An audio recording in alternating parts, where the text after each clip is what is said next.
your mind. Hello and welcome to Open Your Mind Radio. You have myself, Alan James. And myself, Stephen George. Good evening. It's Sunday, the 6th of May, 2018, and what lovely weather we're having. About bloody time someone decided to come out and we'll have a bit of nice weather. Let's hope it's going to be like this now for tomorrow as well.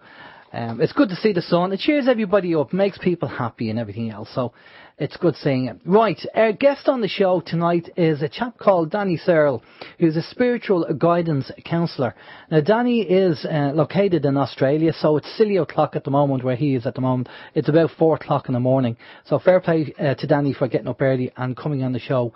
As you know, our show is live, so we can't really move it. So fair play to Danny for getting up. So we'll be bringing Danny in a few minutes and having a chat with Danny. But before we do that, we're going to find out what the communication channels are, and then we'll go through a few bits and pieces. Okay, communication channels, folks. The communication channels are email info@oymIreland.com, by phone 046 927 1212, and you can also contact us direct through the OYM chat room. Yes, thank you, Mary. OYM, the chat room is located actually on the website there. If you go to oymradio.com, you will see all the usual links there for the anti-social media, Facebook, for Twitter, for Skype, for the email, and also for the YouTube channel. And as we said, the chat room is on there as well. If you are a registered user, you can log into the chat room and you can put your questions there for a guest this evening. Questions and comments, I suppose. We also, as I say, the email address info@oymradio.com. You can send us in emails during the show or during the week. Just let us know if you have any questions, or if you just want to say hi, let us know where you're tuning in from or what you thought of the show. We also monitor People's Internet Radio chat room as well, and a big hi to everyone logged into both of those chat rooms. There are many other links and lots of information on our website, so please do check it out and let us know what you think. Alan. Brilliant stuff. Right, okay, starting off, just a couple of things, as usual. Now, some listeners might remember that we said that we would help Trevor to raise funds for the Open Mind team if they were out of pocket regarding the conference cancellations. Now, I've checked with Trevor, a few weeks ago I checked with Trevor, and they said that they were fine, that there were very few cancellations. Now, what we'd like to still do is something for charity, and Ashleen from the You're Not Alone Homeless charity is now running a food bank for families who are struggling. So the idea about the auction for the dinner with me and Steve is still going to be on the table. So basically the idea is this: we'll bring the winner of the auction to a local restaurant for a 3-course meal and a chat. Now obviously we'll pay for the meal, but we can't afford to pay travelling expenses. We don't have that kind of money. So if you would like to put a bid in, we put it up on Facebook and MeWe anyway. Times and dates will be sorted with the winner. But basically what we'd like to do is we want to raise funds for the food bank that Ashleen is running, and if we do get like a big amount, obviously what we'll do is we'll divide that up and use it for other groups as well. Now we have a bid in already, and thanks to the person that put the bid in, and the bid is €100 at the moment, so which is great, fantastic, and if it even stays at €100, that's fine, it's not a problem. But if anybody would like to have myself and Steve's undivided attention and have a meal at the same time, then you know what to do. Send us a bid via email and send us your bid in, and what we'll do is we'll update the website with the latest bid and let you know. And maybe what we'll do is we'll run it for about till the end of May, and we'll see how we get on at the end of May and see how it goes. And if you can, you know, it is for a good cause, it's for charity, and obviously you'll get a chance to obviously speak to me and Steve, and we'll probably wreck your head for the length of the meal, will we? You will anyway. So I mean, I don't know, Happy Meal at McDonald's, I suppose. It's going to be better than that. We'll push out the boat a little bit. Burger King. We'll do better than that, you know? Yeah, no, it'll be a bit of fun. So, I mean, look, at the end of the day, if somebody wants to donate money just for, if you have a few euro and you want to donate money just for the charity, just to help Ashling out, you can do so. You don't have to kind of, worry about winning a bid right like that. But if you do want to donate money, you can do that as well. Just give us a shout there, contact us and let us know. Brilliant stuff. And I'll just do a reminder at the end of the show as well. Over to you, Steve. Yeah, we have some information from the Irish Mirror. .ie, and this is from Pat Flanagan, and it says Ireland is the world's most corrupt country, where even the fraud figures are fraudulent. The government wants us to inform on dole diddlers who steal millions while they ignore the corporate criminals and tax cheats who cost us billions. Have you ever heard an advert on the radio urging the public to inform on white-collar criminals? Or have you ever seen a bus with a huge sign warning that corporate criminals and tax cheats are cheating us all? But you do know you are in seriously crooked state when the government doctors figures to exaggerate the amount of welfare fraud while turning a blind eye to the massive tax scams. And also from this same article, it says, a Polish gentleman has accused me of being inaccurate when I claimed some weeks back that Ireland is one of the most corrupt countries in the Western world. In his experience, he maintains this country is the most corrupt country in the entire world. And after recent events, I have to admit, he is right. Yeah, and everything that's been going on, yeah, too right. And the last thing on the list here is from the NewYorkTimes.com website. And NewYorkTimes.com said that Ireland investigates cervical cancer screening scandal. The Irish government announced on Monday that it was opening an official inquiry and setting up phone helplines and emergency testing after it emerged that a publicly funded smear test programme had mistakenly cleared at least 208 women who later received diagnosis of cervical cancer. The 208 women received false negatives between 2010 and 2014. At least 17 of these women have since died. Irish officials said, although they added that they could not confirm the causes of death. Prime Minister Leo Varadkar said Monday that he was very angry and saddened by the case. Yeah, I bet he is. He said the government would investigate what he described as an appalling communication failures and examine the testing process. You know, have we not learned anything? Remember thalidomide in the 60s and asbestos? It's the same thing over and over again when the scandal happens. Oh, we're very sorry. Didn't mean it to happen and we'll check it out. And, you know, whoever was involved or the politician involved at the time, well, he's long gone or moved on or retired, so they can't go after him. It's the same stuff over and over again, and we keep voting these parasites in over and over again. When are we going to learn?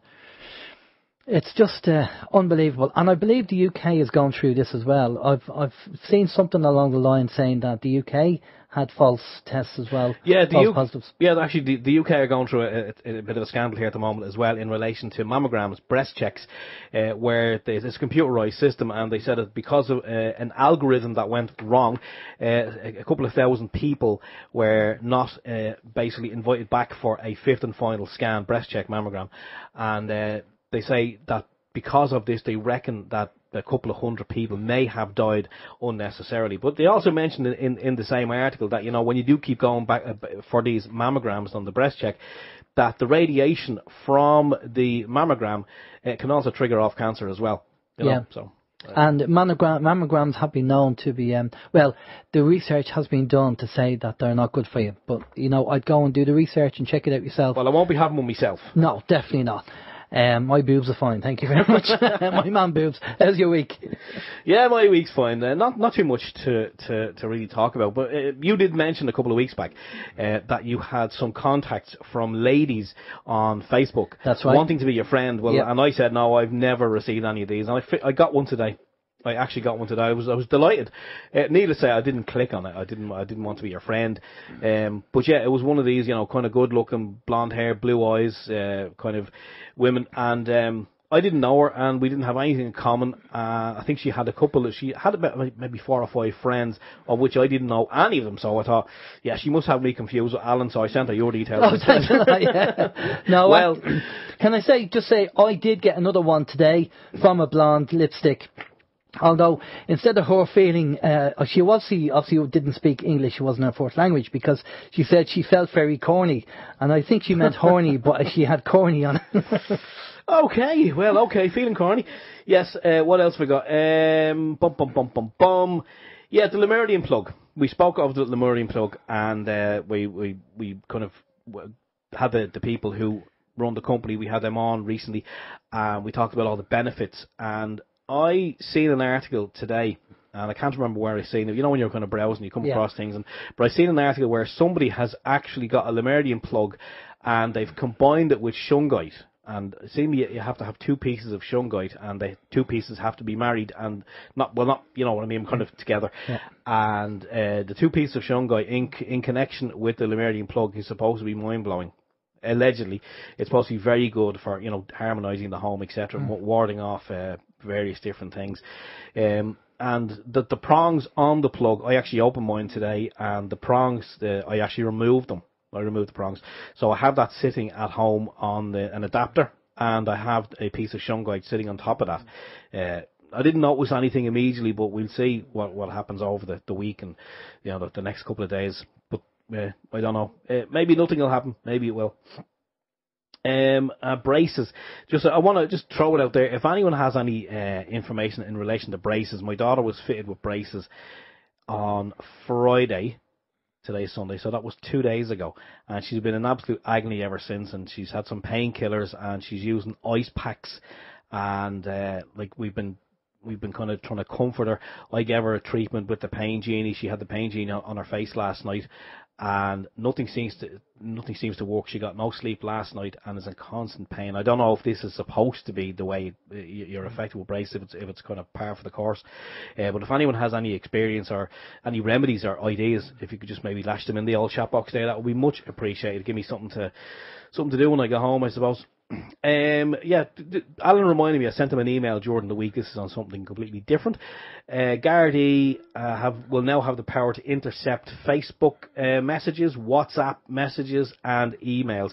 It's not actually news, it's old news. It's not new news.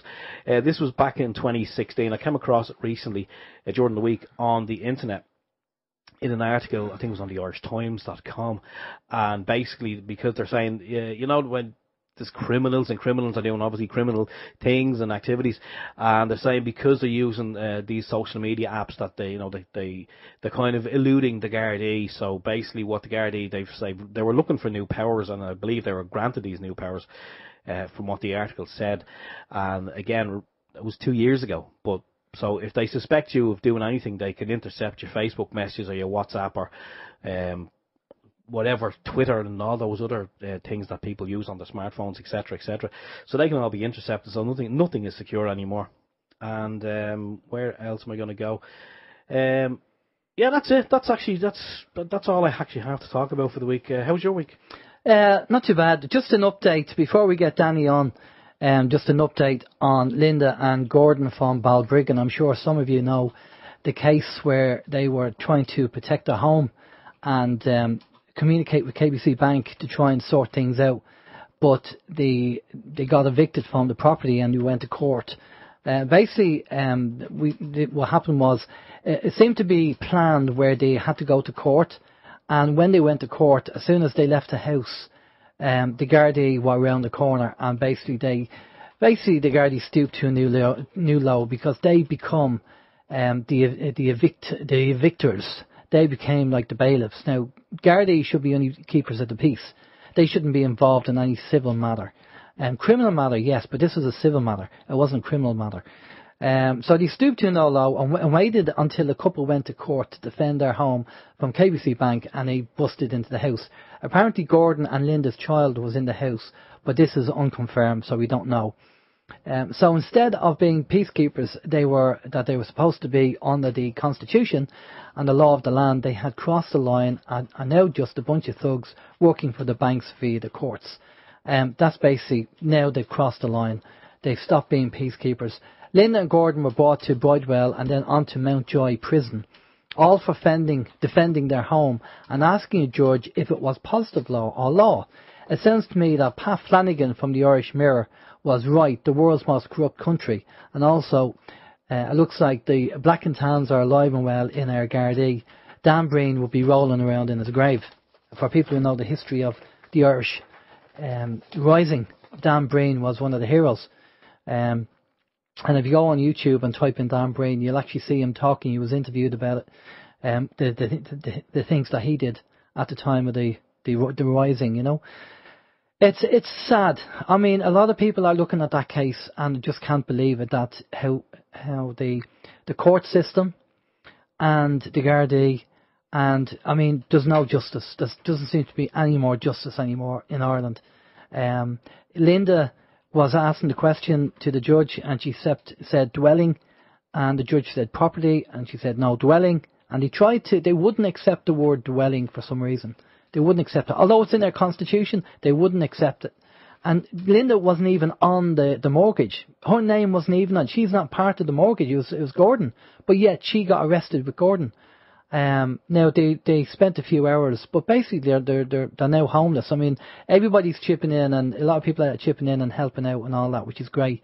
But fundamentally, they're homeless now. So it's a bad state of affairs. It really is when we stoop that low, when the system stoops that low, all because of greed, and control. What the solution is, I really don't know, folks. I don't know what the solution is. But I'm just hoping that something positive comes out of it in some way. That's all. I just hope it does anyway. And the second thing before we bring Danny on is, I don't know whether people have seen this, but during the week Trump mentioned setting up a space force. He was talking about it. He goes, he said, we have the Air Force and we have the Navy and all, so why don't we have one? I think we should have a Space Force. Now, most of you people that are listening to all the listeners here at the show will know already that Gary McKinnon was a hacker that hacked into their Space Force, into the Pentagon and into the Space Force. And this is, the Space Force has been around for years. It's been up and running for years. So I don't know why. Trump is obviously kind of part of the soft disclosure, maybe saying about the Space Force. And he's come out and said it. But we know that Gary McKinnon they tried to extradite him over to America and arrest him, lock him up. And lucky enough, they didn't get him. But he hacked into the computers and he's seen all the information that to do with Space Force. But it goes to show you, what they tell us now, they obviously have done years and years previous, and it's all part of the soft disclosure. So, anyway, let's bring our guest on now. Before we bring Danny in, Steve's going to read out Danny's bio, and he's going to tell us a bit of background information, who Danny is, and then we'll bring Danny in. Steve. Okay, yes, Danny Searle. He was born and raised in Brisbane, Australia. Danny is a highly successful spiritual guidance counsellor with a background in spiritual psychology with over 25 years experience. Psychic since the age of 6, Danny has worked as a reader, meditation instructor and metaphysical teacher. He has run workshops on spiritual development and cleared homes of negative entities. In his early 20s, he underwent a series of out-of-body experiences that revealed the intricacies of the spirit world. In 1998, Danny was featured on the popular Australian Broadcasting Corporation programme Australian Story, which led to additional television programmes including Today Tonight and A Current Affair. He had a 2-page spread in the largest distributed newspaper in Queensland, the Courier Mail, as well as articles about his work in the Redland Times. He is also featured in several radio interviews in Australia, the United States, England, Germany and the Netherlands. Danny has provided personal spiritual counselling and psychic readings for several high-profile celebrities, and in 2013 he qualified as a Psych K practitioner, a discipline combining the sciences of psychology and kinesiology. Danny has 3 published books available on Amazon and produces Path to Ascension, a popular YouTube channel that boasts over 5.7 million views. Fantastic. Good evening, Danny. How are you? Yes, good. Thank you very much for having me on. Great. Thanks for coming on. As we said, it is silly o'clock over in Australia at the moment. We believe it's 1919. I looked at it. Noticed that 1919. We're going to talk to you about that as well, Danny. We keep seeing these random these numbers like that, 1919 and 1111 and all that kind of stuff. But it is 20 past 4 in the morning, I believe, over your neck of the woods. That's right. Right. Okay. Yes, that's correct. Okay. And the 1111 numbers are awakening. Oh, okay. Well, we'll get into that. Let's find out. We've read your bio out there, and you're a spiritual guidance counsellor. And I know you do the circuit and you do talks as well. And what we said, we're going to talk about the things that are kind of happening now, because everybody's experiencing different things, like this number sequence. Is there anything that you want to add on to your bio or tell us before we kind of get into things? No, that's about all. But I did want to touch on a couple of things you mentioned during your talk about Trump's Space Force. We can talk about that later. Yeah, okay. Yeah, we put that on the list. Yeah. Okay, right. So let's get cracking.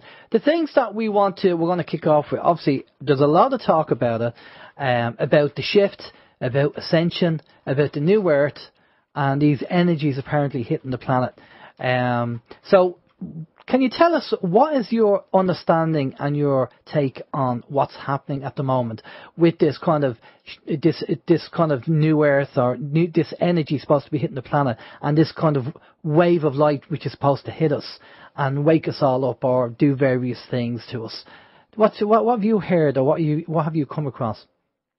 Yeah, well, it really goes back right back to 1998, where I was contacted by Palladians. And they gave me a full basic rundown of the future, which we're in right now.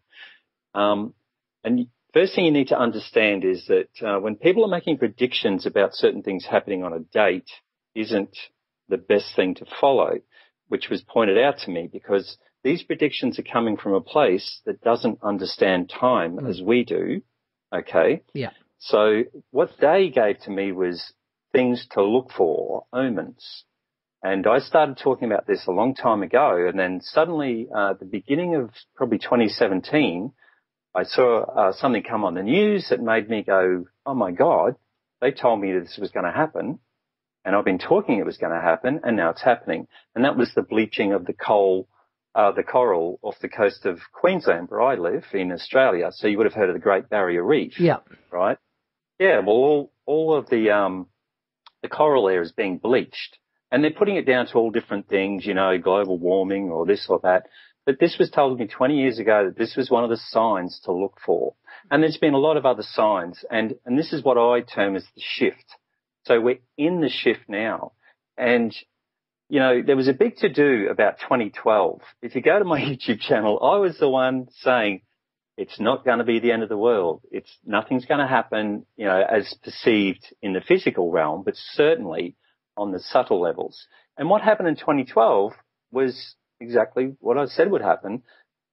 A consciousness shift would occur, okay? And that's what we're experiencing now. And so what you were touching on before, people are experiencing all these things. I literally talk to people all over the world every single day. I really do. And I'm hearing the same story over and over and over again, where people are walking out of 20-year career jobs. They're leaving very long-term relationships, marriages and things like this. And either their life is collapsing, they've lost all their money, they've lost everything they own, but they're not afraid, I mean, I can go on and on, but the point is everyone's experiencing the same thing. So is it mass delusion? No, it can't be. Is it all in their head? No, it can't be, right? Because individual people around the world are experiencing exactly the same things.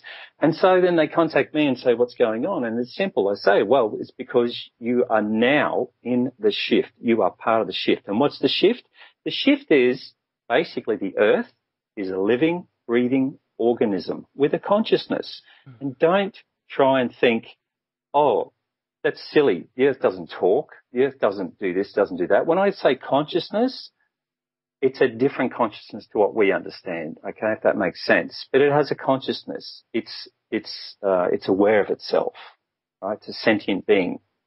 And it is going through a spiritual process and this is what the Ascension is all about. And Ascension is moving from one state of being or one dimension into a higher dimension. And in this case, the earth is shifting as we speak, going into the fourth dimension on its way to the fifth dimension. The fifth dimension for now is our final destination, but we will go elsewhere way in the future, so I won't even get into that.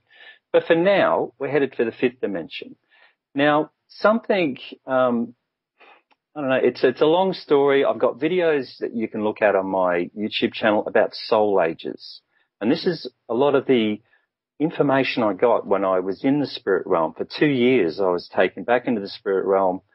Won't get into all of it, but I can assure you there is somewhere you go when you die. This is not your home. The spirit world is your home. You are a tourist here. You're a visitor.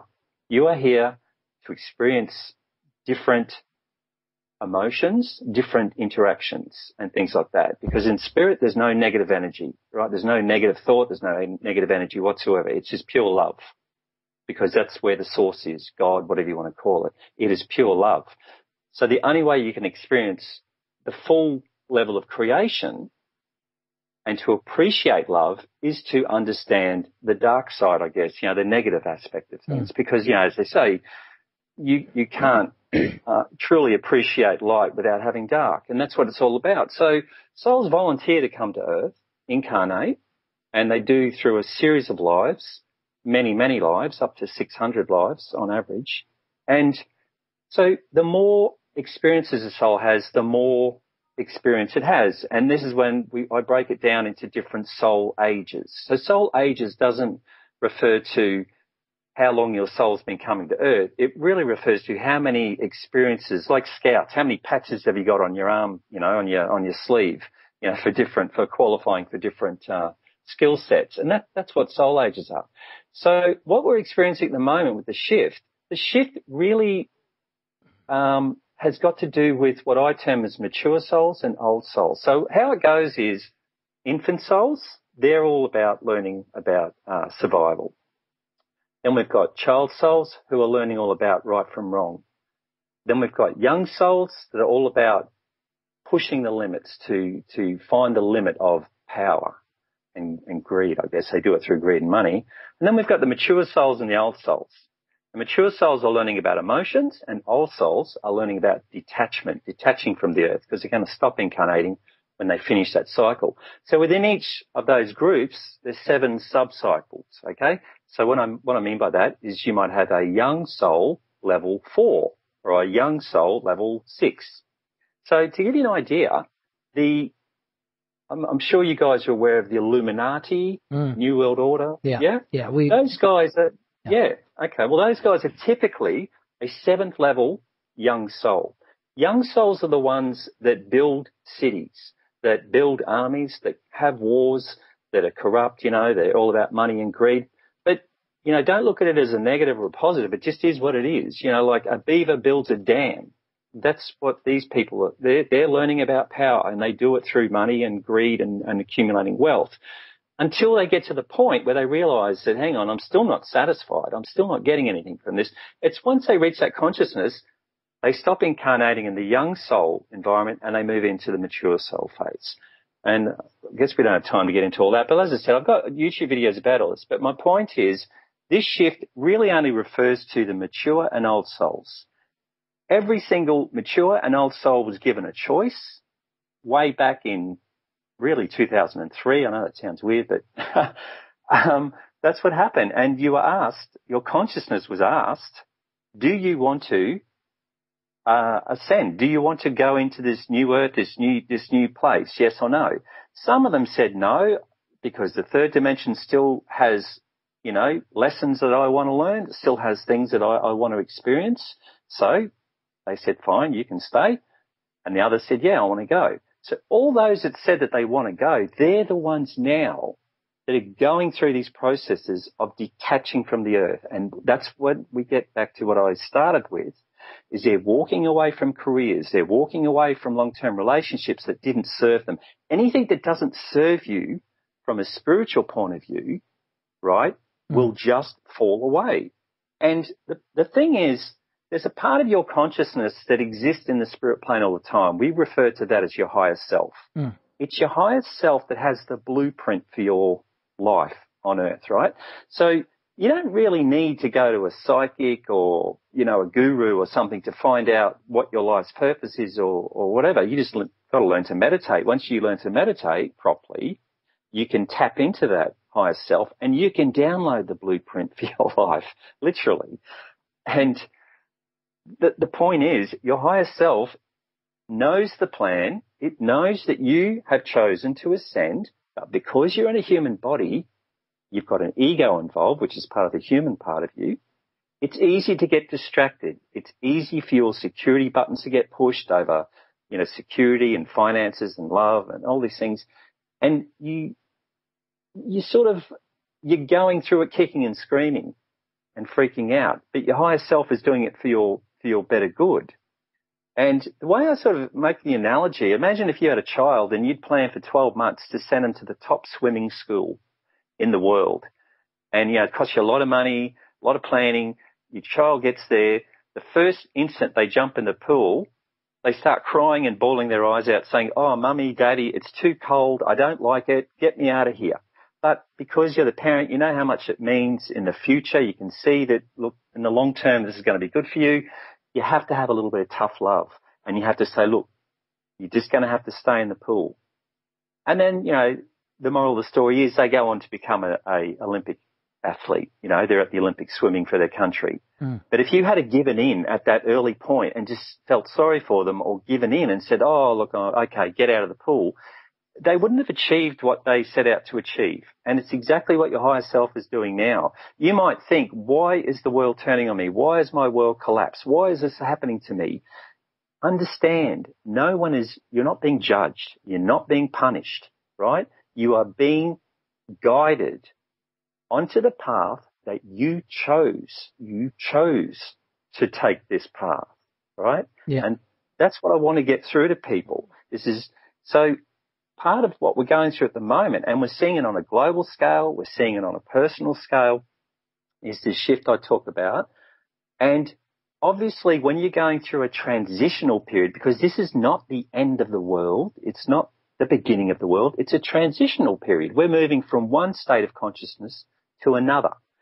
And as we do so, we're slipping in and out of the fourth dimension, to be honest. I could probably get to that later. But the point is, you're going to have a lot of chaos. You're going to have a lot of confusion because everything that you have been trained, and yes, everyone in the world has been programmed and trained to live, act, and respond in a certain manner.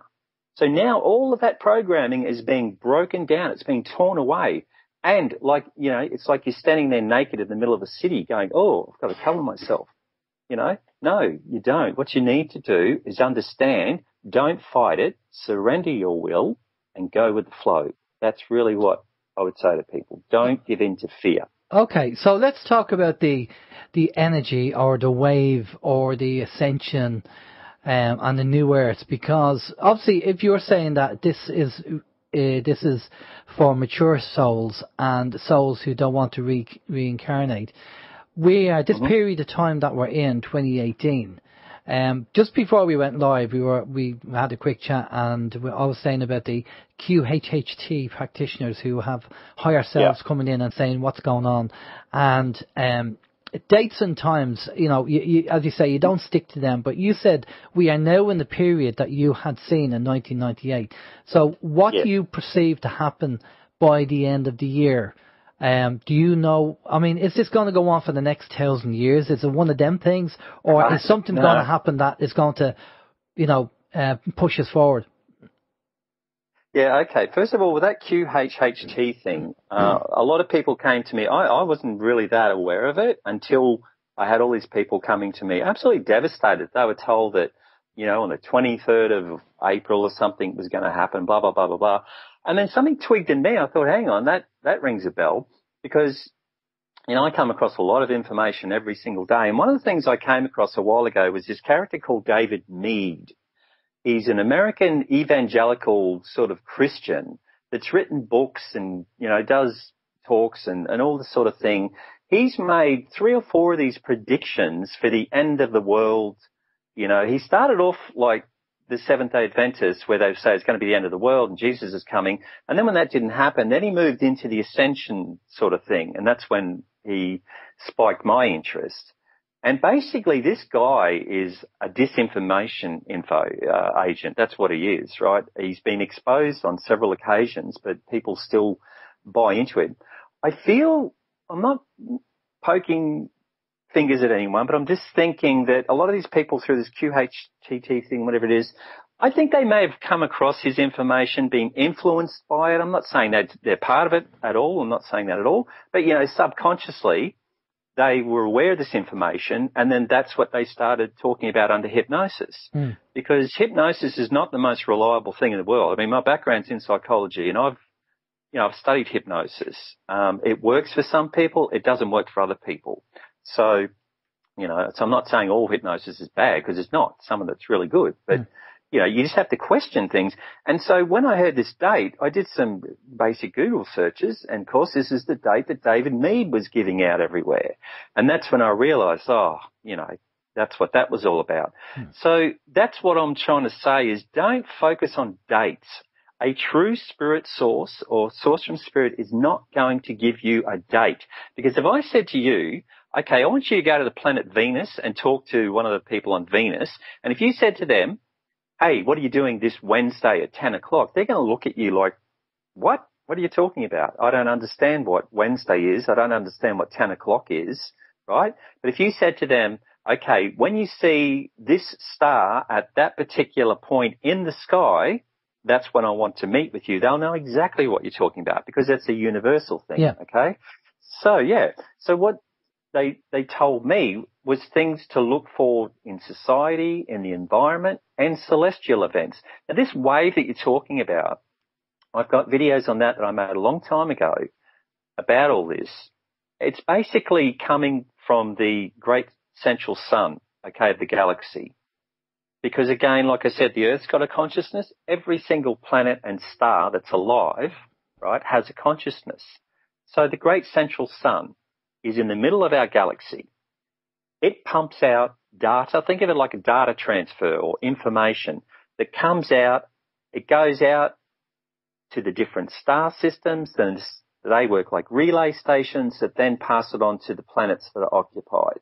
And what's another funny thing is 20 years ago I was saying that, there's thousands and thousands of not just third-dimensional planets, but occupied planets. And people would poke fun and la la la. Now NASA have said, oh yeah, we've now got 3,000 planets that we've found out there, and yes, it looks like at least 2% of them could harbour life. Okay, so don't discount everything you hear. That's the point. Exactly. Anyway, so there's going to be a wave coming from the great central sun. That's the final process of this ascension thing. And again, I've made a series of videos about this. So it contains a certain type of radiation called synchrotron radiation. Sorry, early in the morning. How that works, it's a light beam. And I've shown all the information that scientists have done, that DNA responds to light, okay? It directs itself into the position that the light's coming from. There's a thing called the phantom DNA effect. That's what that's all about.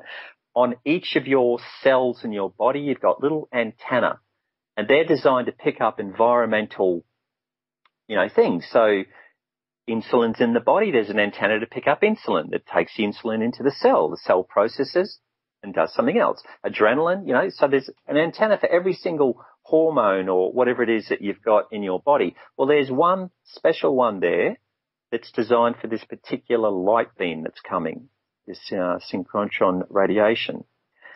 And the way that you need to basically get it activated, if you like, because at the moment it's laying down flat on all your cells. Not everyone, but most people, it's laying down flat.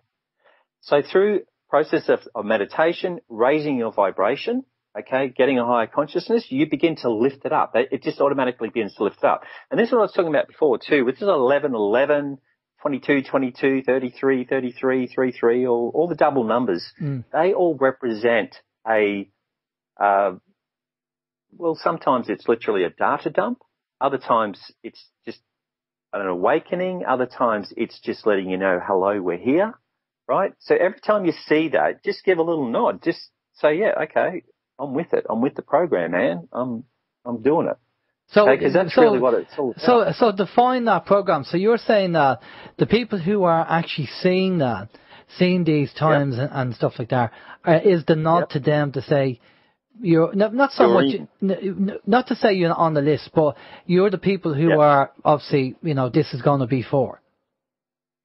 Yes, exactly. That's exactly. Well, yeah, I would go as far as to say you're in. It doesn't mean you're guaranteed, because if you were just to sit back and go, oh, well, I can just do nothing now and just wait for it to happen, guess what? You'll still be here when the rest of us go. Yeah. As simple as that. This is a very proactive thing. You're being asked to be proactive. You're being asked to make changes in your life. A lot of these changes are going to come, like something that I've even experienced in my own life is that I can't eat certain foods anymore. I just can't. Yeah. And it's not that I chose not to eat them. It's just that one day I woke up and I couldn't eat them.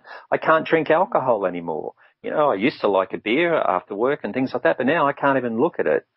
And it's not because I'm on some moral high ground. It's not because I'm now a vegan or something. No, I'm not. It's just that my body can't tolerate it. And that's because my body is now resonating at a much higher frequency than it was, say, 10 years ago even 5 years ago. Can I make a comment on that, on the food?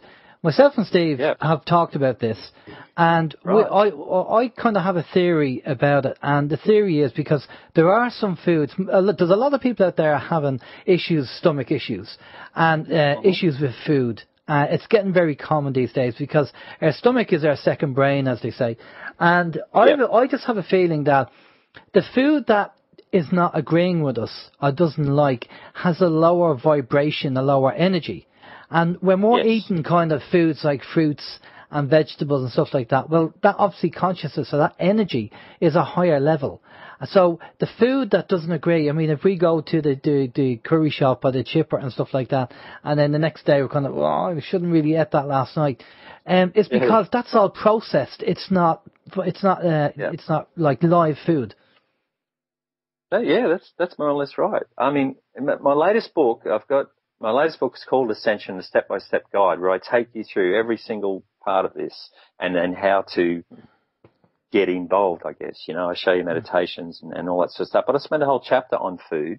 And you're absolutely correct, because part of the Ascension process, if you wanted to ascend, I've got a process I've designed that took 20 years. I've now got it down to 6 weeks. And I give you a step-by-step. And in that, I say, when you start, you'll basically have to be on a vegan diet. And I say, I'm not a vegan, right? I'm not pushing veganism, but I'm just saying, if you want to ascend, you essentially got to have a vegan diet because your body cannot tolerate meat and drugs and alcohol and even dairy products because they're too dense in their vibration. You know, if you don't want to ascend, knock yourself out. Go and have a pork sandwich every day. I don't care. But I'm just saying, if you want to ascend, you start off for the first couple of weeks just having green juices, basically juicing, right? Then eventually you go to just fruit juicing and then basically just clear water and then nothing, because once you raise your vibration to such a high level, you don't need any food or light because you're being sustained by what I call the divine light, right? The prana, other people call it. So are you would you be one of these air people that will take the energy? No. No, I actually debunked breatherism, that's called. Okay. I debunked that in the book because, you know, it was actually in my backyard almost. My neighbourhood, one of these ladies, she was a complete nutcase, to be honest, back in the 90s, that was pushing this breatherism or whatever they call it. And, you know, she nearly killed a whole bunch of people because they all starved themselves to death. You can't, no. What I'm saying is when you get on the 6-week program, if you follow it step by step, in the last 2 weeks, you'll only be, I guess, surviving, well, not just on breath, but on light, what I call light, because you have to transform your cells. You're going through a metamorphosis of your actual physical cells in your body, where they're transforming from a dense physical nature to what we call a light body. And it's at that point, that's when you activate the Merkaba. I don't know if you've heard of that. Yeah. And then once you've activated that, then it comes down to choice. Do you want to go into the fifth dimension or do you just want to stay on the earth at that level? But eventually, you know, you're going to have to make a choice. So when does this... Because you can't get... When does this wave... I mean, I heard about the photon belt in 2005. Obviously, we're going into the area where the photon belt is, which you could be near enough the same thing, maybe. So, obviously, we're in 2018, and you're seeing the coral reefs and the damage that the environment is doing to the coral reefs. So, where are we at this moment in time in 2018? I mean, are you saying that, without giving dates and times, but are you saying that this year could be the year that something will happen, or could it be in another 10 years' time? No, I've been talking quite regularly for the last 2 years, saying that the second part of 2018, we're going to see, I feel strongly that we're going to see a global event. And when I say a global event, I mean something that affects the globe. We have to understand we are all in this together. There's no different countries and different races. That's all nonsense, right? We are all human and we are all in this together. So it's an event that will affect all of humanity. It doesn't necessarily mean it's going to be a negative thing or a positive thing. I don't know, to be honest. I don't know what it's going to be. All I know is I'm very confident in the second part of 2018, there will be some event that's going to have an impact on all humanity, be it good or bad. But it won't be like people say, oh, a nuclear war. Well, no, because a nuclear war only affects certain countries. It doesn't really affect the whole world. This is going to affect the whole world. And something, that's what I wanted to get into this space program thing. One of the talks I've been giving regularly this year and the end of last year is about the information I got quite a long time ago about disclosure, the alien disclosure. When are they going to tell us about aliens? When are they going to come clean about UFOs and all this sort of stuff? And cut a long story short, basically there was a deal done with an alien group. Think of it like what I call the Galactic Federation. I mean, they don't call themselves that, but, think of it like that, like a council of elders, okay, made up of all different ETs. When humans started blowing up nuclear bombs on the Earth, what happens when you blow up a nuclear bomb? It actually impacts on the fourth dimension. And there's beings that live on the fourth dimension, right? So it was traumatizing their world. So that's when the ET Council stepped in and said, hey, what's going on? And they monitored it all. It was during the Cuban Missile Crisis with Kennedy and Khrushchev. And that's what stopped overnight, literally overnight, that missile crisis. We're at the verge of World War III. Then suddenly overnight, they're shaking hands and setting up hotlines between Moscow and Washington and turning the ships back and everything, right? Why? Because 3 of these aliens came to Earth, took Khrushchev, Kennedy and his brother to a location and basically told them everything and said, basically they offered them a deal. They said, look, if you guys don't have a nuclear war in the next 50 years, we'll let you into the club. You weren't supposed to come into the club for another couple of 100 years, but because you've got this far with nuclear weapons, you're a danger not just to yourself, but to others. We're willing to bring the date forward and get you into the club. But you can't have a nuclear war, right? So we haven't had a nuclear war, if you've noticed, but there's certain factions in the world that are doing everything they possibly can to start a nuclear war. Mm. The latest thing with Mr. Kim Jong-un in Korea, that guy had a look on his face like he saw a ghost or maybe he saw an alien, because 1 minute he's firing off missiles all over the place. Next thing, he's literally now saying he's going to disarm everything and American people can come in and check that he's disarming everything. He wants to do a deal with South Korea. He wants to do a deal with Trump. What would get that guy to do a complete backflip, within weeks? We're talking weeks here, that 1 minute he's firing off missiles, the next minute he's like, oh, okay, we're not going to do that anymore, right? What's happened? Then we get to this space program thing with Trump. Every president knows about this 50-year deal. They're given the brief about it.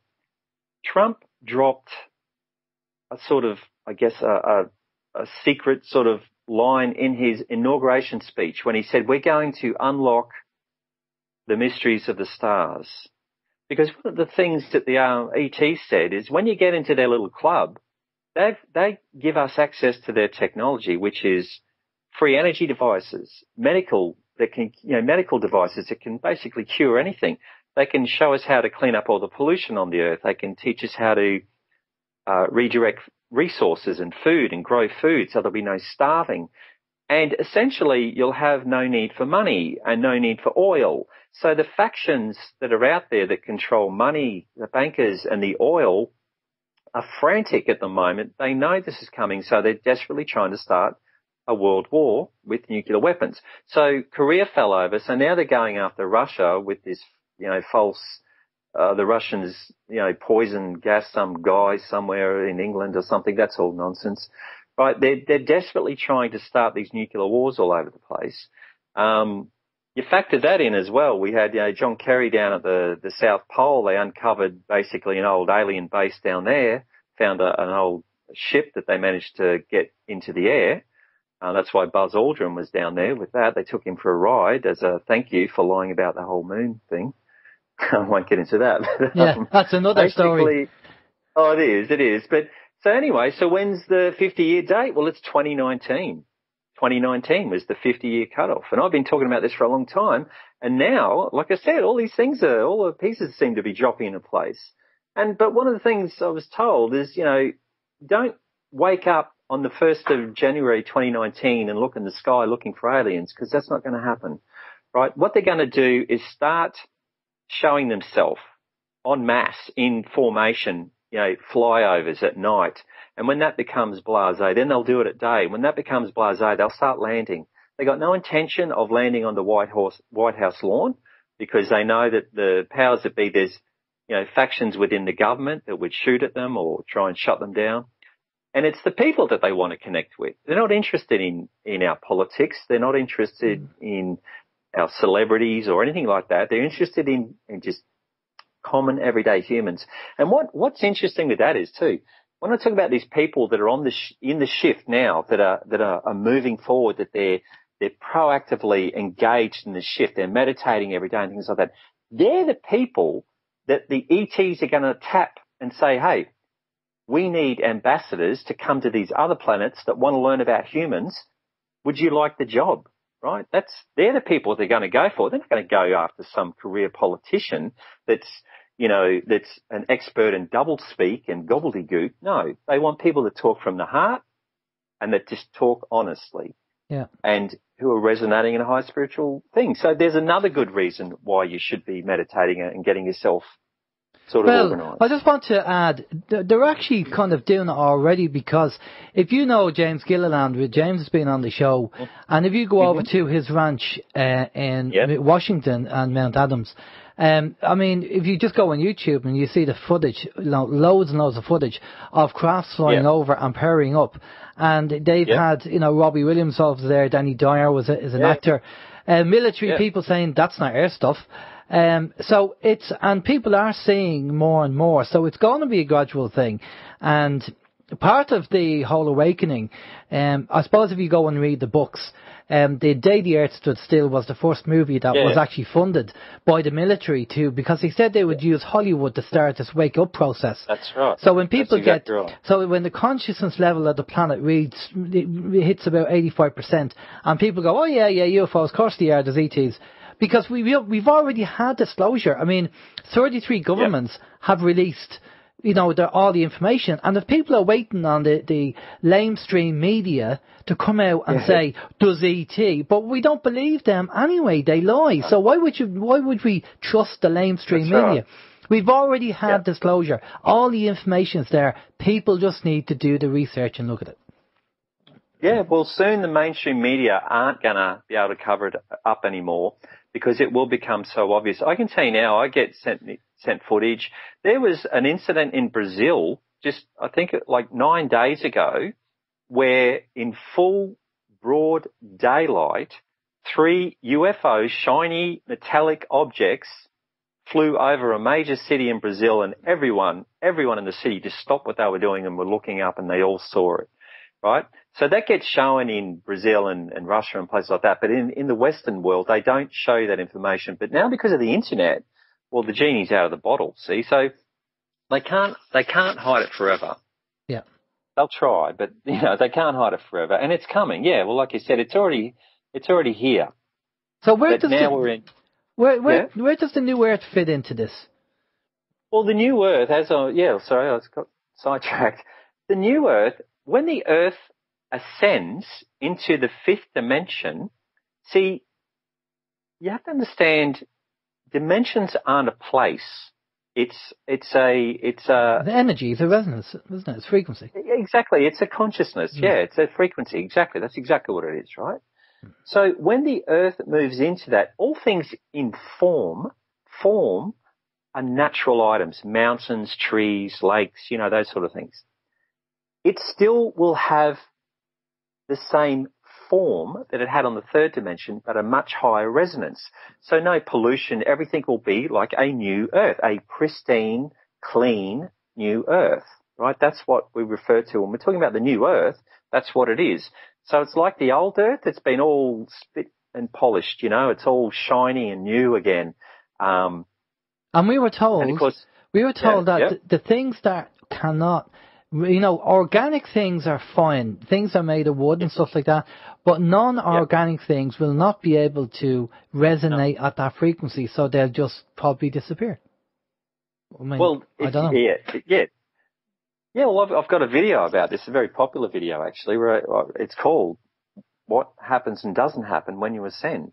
And so if you're experiencing ascension, like right now, what you would notice is everything starts to go, I guess, all wobbly and hazy. And the first thing is all non-organic things begin to disappear. I mean, to you, they look like they're disappearing, but they're not disappearing. You are the one disappearing, right? They're being left behind. And then, there's a final veil, like a blinding light, but it doesn't hurt your eyes. But it's just like a blinding light. And then once you pass through that blinding light, you're on the new Earth. You're there. And you're now in a light body, right? You're not in a physical body anymore. And this is what I was getting back to with that radiation thing before. Once that radiation gets into your cell, it triggers what scientists call junk DNA, which is 97% of your DNA. They call junk DNA. It's not junk DNA.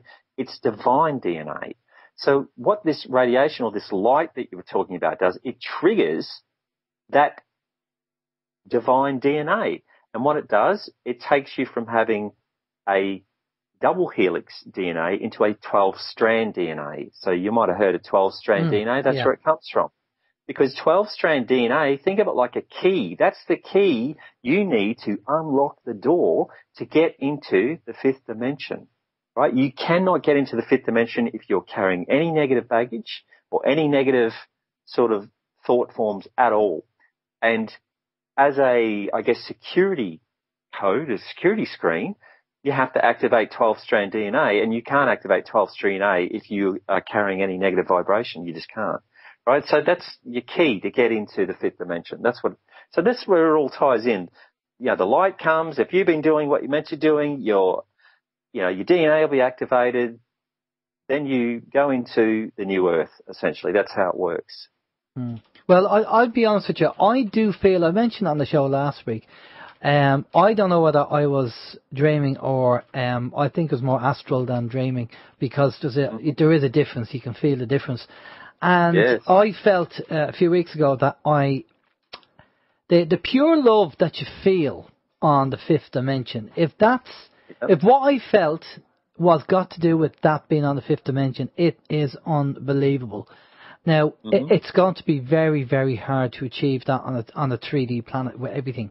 It would be very hard to achieve it, because that energy was so high. It was so high, because every day something happens, and it could just, it's just on a different level completely. Yes, you can, if you live in a mountain and you drink and you're a vegan and nobody bothers you and you can meditate, you might have a chance of reaching that energy.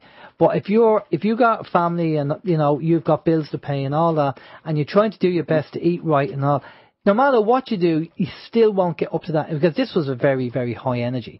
But this is why I think, we hear about this energy coming in, and you're saying about the veil and everything else. Maybe there will be this energy that will affect the whole planet and people will see it. Now, I don't want to keep away from the rapture thing, because that's just Bible Christian stuff. Where they want nonsense. That was invented by John Derby, at the turn of the century. There's nothing in the Bible that references the rapture. It's all made up. The rapture's not going to happen. Yeah. So we won't even go down that road.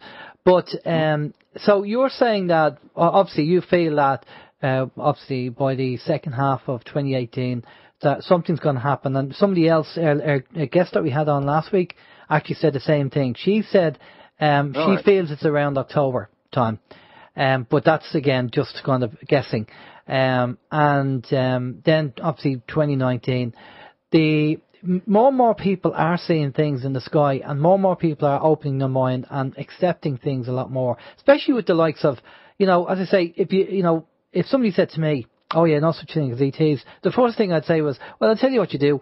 If I can get you to go somewhere where you can actually see them flying over, would that be good enough for you? And then I'd say, contact James and fly over there, because he has them flying all, ignorance is now a choice. There's so much evidence. Now, you have to be careful, and there's CGI out there, and you have to be careful, but there's just so much evidence out there of even 10% of what's saying. I mean, we only have to prove one. We don't have to prove all of them.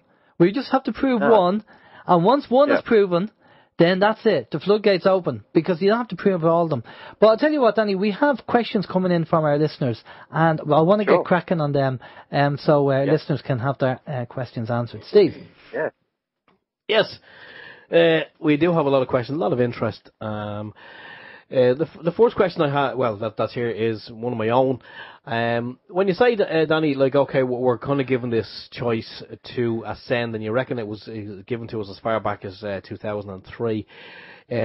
What if someone decided, yes, they want to ascend, but then they decided, no, I want to hang around here for a little while longer? Will they get a second chance at that, or is it a one-time only deal? At the moment, first of all, the choice wasn't made. If you say, oh, what if I change my mind? Your consciousness didn't make the choice, because when we flip and flop around, that's your ego doing that. Okay, so just bear that in mind. So that would never happen. But yeah, this is a one-off deal. This happens every 26 million years, right? Yeah. But this is the first time a whole planet has ever ascended with the beings on it, with as in sentient beings on the planet that's ascended. Planets have ascended before, but not with life forms on it, right? That's the unique thing about this. So there's literally souls are lining up to incarnate down here. I mean, something I didn't get into either was the children that are being born now are so advanced. They are just so advanced. It's humbling what we're seeing, because they're going to lead this new world, this new earth. Those children are from when are we talking? Like, is it from 2003? No, from probably just the last 5 years. Okay, that's quite interesting, because I have a little one myself who's was born within the last 5. Well, she was born exactly 5 years ago. So and we've noticed that she is kind of, she'd buy and sell you, as they say. She's very sharp, isn't she? Oh, she's like a knife, like a razor blade. Anyway, sounds like she's one of them. Yeah. Yeah, I hope so. Yeah. The fact that you're also saying that we're going to see more of these craft at night, and then we may see them during the day, and then obviously ETs may present themselves. With this 50-year deal, or that kind of went on, would it be possible, just kind of throwing it into the mix, would it be possible that maybe the ETs wanted to harvest us and use us for food, and we were told, no, don't eat them for 50 years, and maybe they're going to come down now and eat us? Yeah, no, that's not the case. This group are benevolent. They prove that they're benevolent in the past. There are malevolent ones. Of course there are, the Draconians, and the Greys. The Greys, in fact, were taken off the planet. They were kicked off the planet probably 5 or maybe 10 years ago now. It was quite a while ago. That's why Greys aren't abducting humans anymore. And if people say they're being abducted by Greys, they're making it up, or they're just delusional. I don't know. But there's no Greys anymore. The Greys were basically the slaves of the Draconians. There's been a battle with the Draconians from about 680 AD. That's a whole other story. I haven't got time to get into that. But they've been here for quite a while trying to take control of the planet. They are the ones that control the Illuminati. They are the ones that pretend to be Satan or the devil or whatever you want to call it. There is no Satan, there is no devil, there is no hell. I haven't got time to get into it, but trust me, read my books so I can prove it. But the point is, these people in the Illuminati, they believe it. They believe in it, right? So if they believe in it, you gotta pay attention to what they believe in. But who they're actually in contact with, when they think they're in contact with the Dark Lord, Lucifer or whatever, they're really in contact with one of these Draconians, these reptilians, because they're fourth dimensional beings, right? But they've got the ability to move from the fourth dimension to third dimension at will. And, so that's who they're in contact with. So look, there's another thing called Project Bluebeam, which I do warn people about, that it's possible that they're going to try and stage a mass landing, but they're going to do it to scare the bejesus out of people, and have these. It'll look like aliens coming to Earth and trying to harvest us and do all that sort of stuff. But if you're aware of this, you don't have to get suckered in by it. Project Bluebeam. Yes, exactly. Mm. Yeah, and that will be the cabal trying to pull a fast one. Yeah. Yes, that's exactly what it is. Yeah. Steve. Yeah, we were told before that if something like that ever did happen, and we were to see ships that where we were not to get on the ships. No. Basically, it's all got to do with. Yeah. No, I was just going to say. Basically, it's got to do with you have to. It's your acceptance, and it's your free will. So if you choose to go on the ship, then that's your choice. So, and there's some universal law out there that says about consent, and it's all about consent. And what you have to say is, Chris Thomas said to us, he said, they don't need ships. If you think about it, they shouldn't need ships. No. Yeah. No, that's spot on. That's exactly right. It's all free will. But I was just going to say, the one thing with the real disclosure, when they really do start landing, you are not going to see, in all the Hollywood movies, when the bad aliens come and they're taking over the world, they're all the same species. They all look the same. You're not going to see that with the real disclosure because they're part of a group, a council that represent all different planets. So on every single ship, you're going to see at least 3 different species, you know what I mean, of aliens. They're not all going to look the same. So if they all look the same, run the other way. If they don't all look the same, embrace them as your brothers and sisters, because that's what they are. But also be careful, because if they could shapeshift, they could actually fool you into thinking they are something else they're not. Yeah, they can't directly, they again, that's sort of getting into the whole free will sort of thing. They can't. Look, I've seen beings of light come before me just glowing like angels, but I don't feel anything, right? I don't feel any love radiating from them or anything. I just feel nothing but cold. So I just ask them a simple question: are you of the light? And they will then try and give me this runaround answer. They'll avoid answering it. They'll say stuff like, "Oh, what are you talking about? Look at me. I'm radiating. How do you think I got here?" They will never just come straight out and say no. And they'll never say yes, because they're not allowed to lie when you ask them a direct question. So my point is, if they're shape-shifting or whatever, if you've been meditating, if you've got, your aura happening, you will feel them. You'll sense whether they're good or bad. You will. And if you sense nothing, I can guarantee you they're not good. If you sense overwhelming love, they can't fake that. See, Draconians don't have auras like we understand, right? In your aura, it's made up of 7 layers, and you've got the emotional and all that, right? Yeah. That's something they envy from us. They actually suck that out of humans. So they encourage people to be drug addicts and alcoholics and things because they're in a weakened state. They can then attach to you, suck that life force out of you. You're emotional. They get off on negative emotion. It's like a drug to them. It's looshing the energy. Yeah, exactly. Yeah. Right. So when you come across them, it doesn't matter if they shapeshift. You will be able to sense it, right? You'll feel it. I know that sounds a bit airy-fairy, but trust me when it happens. I mean, that's why people say feel the love. Well, feel the love. Yeah, exactly. Yeah. And you do. And I wanted to say something before. What you said was interesting about how you said you experienced that blissfulness, that love. When I was 14 years old is when I had my first involuntary out-of-body experience. And I was taken to what I now understand to be just the astral plane, right? Sort of the first level of the 4th dimension, very low, really. At the time, I thought, have I died and gone to heaven? Or, I don't know. I was only 14. But I experienced that immense emotional love and peace. And when I came back into my bed, I went into a state of shock, like almost, and started crying because I thought, I don't want to be here. I don't want to be back on this earth. I could immediately feel the heaviness. Did you felt the energy, and you said, "I want that." Yes. That's what. Yeah. That's what I thought.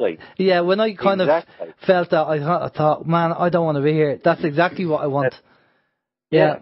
So I know what you're talking about, and what I wanted to say, but I was going to just the first level above the Earth, and I felt it there. So you can only imagine what the fifth dimension would be like, you know? Yeah. Oh, yeah. Okay, we'll get on. We have more questions for you there. We want to get through them there, Steve. Yes, Peter wants to know. Question for Danny on Earth. He says, on Earth, it's lights, camera, action. If you want to make a movie, how is the recording of our lives made that goes into the Hall of Records? And is this recording still being made when we pass over to the other side? Yes, the Akashic Records. Yes, it is. It is. Because it's all still part of the system, right? You're still in the system. And, you know, once you learn astral projection and things like that, you can go into the Akashic Records and go back through all your previous lives. You can fast forward, pause, fast forward, even this life. You can do that to a certain degree, but nothing's pre-scripted, right? So when you want to see into your future, you can really only see about 6 weeks into the future, maybe 6 months, you know, for certain things. Because it's not pre-scripted because of that free will thing. See, we've got the choice. We can change our mind and we can change. But yes, everything is recorded and kept in the Akashic Records. And then yes, it's still going on and it will continue to go on in the fifth dimension because it records all life at every level of creation. If all this recording is going on, you know, you kind of be... think that we might be a simulation in a computer program somewhere. We are. The third dimension is essentially a hologram, and it was created for us to incarnate. Souls just can't go on the third dimension. They need a vehicle or like an avatar, you know, to walk around and interact with, and that's what this was set up deliberately set up with time and, you know, all the physics that we understand. And yeah, this solar system, galaxy, whatever you want to call it, it's a hologram. It's literally a hologram. So when you say we're here and it's not a true home, well, that's why, because our soul has gone into this meat suit to experience what we have to experience, right. And then we leave the meat suit and we go back home. That's exactly right. That's exactly what it is. Yeah. It's the only way you can interact on the third dimension. You have to be in a body of some description that's of the third dimension. In my first book, I explain all this, how the soul has to integrate with the human body, you know, during the pregnancy or, you know, during that period of when a woman's pregnant. A soul has to integrate. It doesn't just jump in one day and, hey, I'm here. And it wasn't just already in there. It has to integrate with it, and it does it through a very intricate way through the chakra system and the aura and everything. It has to integrate with the brain and stuff. Yeah. Okay, Steve, you got more questions there? We do indeed. Graham wants to know, does Danny feel that the pineal gland has been deliberately targeted by toxins like aluminium and fluoride to block the synchrotronic beam in an attempt to minimize its effect? He's wondering, would that be is that being done by the so-called elites? Absolutely. I've made videos about that. Absolutely. I mean, the pineal gland is calcified in most people by the age of 12 and can be directly related to fluoride. Fluoride is rat poison. You look in rat poison, that's where fluoride is the main ingredient of rat poison, okay? We all know the Nazis invented it and everything like that. I can't believe people are still using it. But yes, it is designed. Your pineal gland is literally your Wi-Fi connector to the universe, right? So you know how on your smartphone you can download the internet when you're out and about at the shops and things like that? That's what your pineal gland does, but it does it to universal. We were talking before about Akashic Records and things like that. That's what you can access when you've got an activated pineal gland. The ancients knew about this, right? And that's why it was targeted and shut down. Yes, absolutely true. I've got videos on my channel how to reactivate your pineal gland. And, you know, how to shake it free, basically. So people can look at that. I would assume that the introduction of Wi-Fi and 5G and everything else is all part of the master plan to, again, affect us. Obviously population reduction, people are getting tumours and cancers and everything else, but also it creates a mesh system which could affect their pineal gland and their frequency in itself. 5G is literally like having a microwave oven on every post outside every house. So not only is it going to irradiate your brain, it works like a grid, a net. You know what I mean? So it creates a grid that's a net, and they're literally trying to, they think they're going to be able to capture souls with it. That's one of the things they think they're going to do. It's got other uses as well, because when, this ascension takes place, they think it's the soul's going to pop out of the body and they're going to catch it. But that's not how it works at all. That's what I was trying to say before.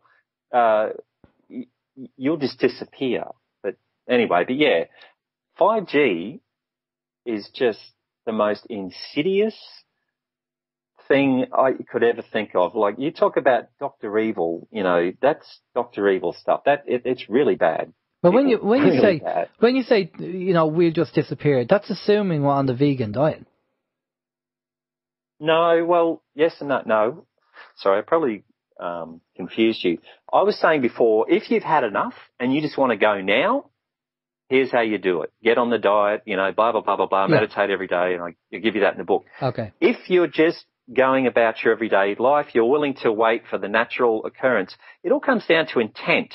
Yeah. And what you said before was a very good point that I make myself, is, not everyone can go and meditate on a hill all day. You just can't do that in practical life. Yeah. So that's why you don't have to.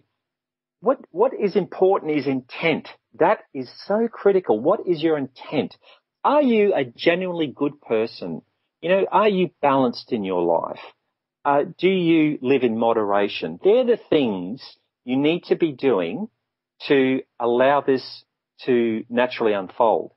If you want to get to the next level, I guess, that's what I'm talking about. That's when you need to start meditating. If you're true about getting your life in balance and moderation, you need to meditate. You really do need to do that. But if you're doing those things, you can still live a normal life like everybody else. Okay, but what about the moving into? So when you say the natural, are you talking about when this ascension that happens eventually? When the wave comes. When the wave comes in, that would be the natural progression. But if people said today, I want to move in next week, they want to, okay. So that's basically it. Okay, that's pure dedication. That's fair play if people want to do that. It will naturally take place. It just means some people, if they want to get there sooner, this is what you do. Okay. Yeah, exactly. That clarifies that. No, that's fine. Right, Steve, you got more questions there? Yeah, so you can keep enjoying your meat. Don't stop worrying about the meat, Alan. No, but I have cut down. That's the thing. Yeah. Just naturally, I've just kind of cut down on certain things that I'd normally eat. I don't kind of eat anymore, and or very rarely eat. So of course, me and you don't drink, don't smoke, don't have sex. Oh no, that's something. That's something totally different. That's being a priest. Oh no, that's wrong. They have sex as well. All right, sorry, go ahead, Steve. Okay. Just want to mention very quickly in relation to the fluoride. You can't believe that people are still using fluoride.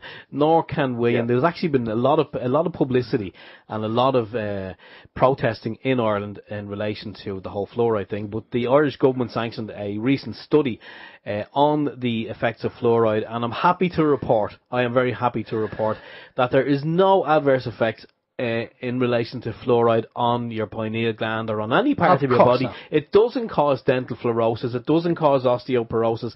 So there's no need to worry. The Irish government said so. Yes. Okay, there you go. There we go. Take that to the bank. Ask them why is it the only medication that's mass medicated, and it doesn't matter how old you are, you all receive the same medication. Because everyone knows you don't give babies full, aspirin or whatever you have, painkillers. You would never give a child of 3 years old a adult serving of painkiller or aspirin, would you? You wouldn't. They have special baby aspirin, don't they, which is a watered down version. Yet fluoride is given to everyone at the same rate, no matter what age you are, no matter how big you are, because we all know that a man could, accept a bigger amount of medication than what a small woman would, for example, right? So doctors factor these things in all the time when they're prescribing medications to people, but for some magical reason, fluoride, it doesn't come under that. Fluoride can just be given to everyone at the same rate. That's what I would ask your government to please explain that. Well, first of all, we have to ask them where is their license to medicate the population in the first place? Because they'll tell you, well, you gave us a mandate when you voted us in. That's what they'll say. Yeah, no, they'd say that all the time. Right, more questions for you there. Yeah, Peter wants to know on kinesiology, can I use the muscle testing to test info I write on a piece of paper or policies or news articles, etc.? My own experience with that is I don't trust myself testing myself. Only because, look, as much as I don't think I influence myself, there's probably some part of your subconscious that does. You know what I mean? Give it a go, see how it works. But I'm just saying, in my own experience, I don't trust myself to do it on myself. Right? That's my answer. Okay, that's fair enough. And Sam had a comment on People's Internet Radio. He says, hasn't the higher self already made the decision? This is obviously in relation to the Ascension. Hasn't the higher self already made the decision for you? And it'll be the right decision. So there's no need to worry about anything, anyway, or when. All you have to do is acknowledge the existence of said higher self. Well, we can't disagree with that. Okay. Yeah. Okay. Well, I would say, but I've made the choice. Let's say he made the choice to go and visit the South Pole. If he didn't make any provisions before he went and didn't bring the correct equipment, how long would he survive on the South Pole? Let's say he went in his board shorts and a singlet. Yeah. Not very long, though. Yeah. Well, serious. Yeah. Well, I know that we've made the choice to ascend, but you still have to do the effort, right? You still have to. Remember that intent thing I was talking about? It comes back to intent. If you just decide, I'm just going to sit around and wait for it to happen, well, it's not going to happen. You know? No, simple as that. Intent is everything. I've said that before from a spiritual point of view. I am a big believer in karma, even from a scientific point of view, because it's all energy. And it's cause and effect. If you put the energy out there, negative energy, it's going to come back because it's cause and effect.